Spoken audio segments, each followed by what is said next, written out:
at the Museum of Tolerance in Los Angeles, where the debate among the Republican candidates for U.S. Senate in the primary for California has just concluded. With me now is Sherry Bebitch Jeffe, the political scientist from USC.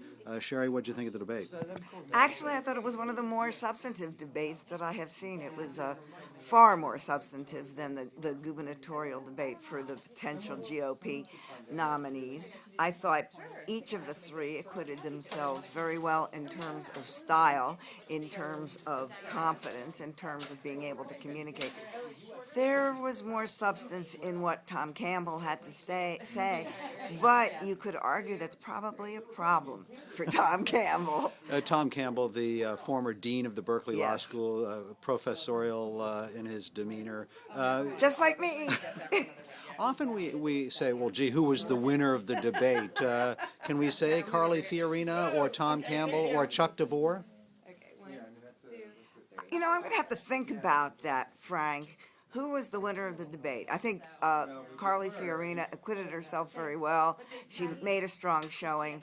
That would make her a winner. Chuck DeVore, just by being on the dais with the two front runners, won some. And again, if Tom Campbell won, it was because he had detailed proposals. He had far more substance than the other two. But I will go so far as to say this. I don't think any of them stumbled and fell. One last question. The polls show Campbell with a slight lead over Fiorina, DeVore distant third. One of the big factors in the final weeks here will be Fiorina's wealth.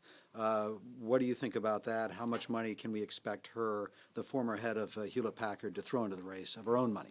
I think you're going to have to ask Carly Fiorina that question, and I'm not about to guess what the answer is.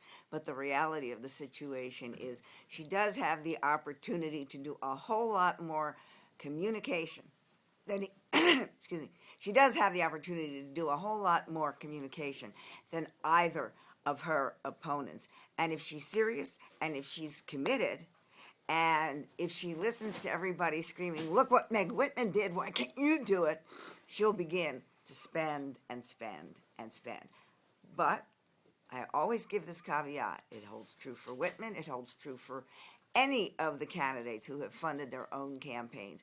Money can only go so far. It's how you spend the money, how your message gets across, what your message is, and how well you do as a candidate and how badly your opponents do.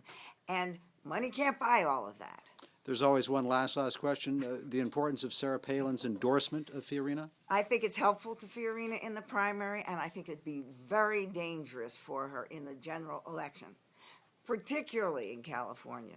I don't think we're in love with Sarah Palin. Thank you very much. You're welcome.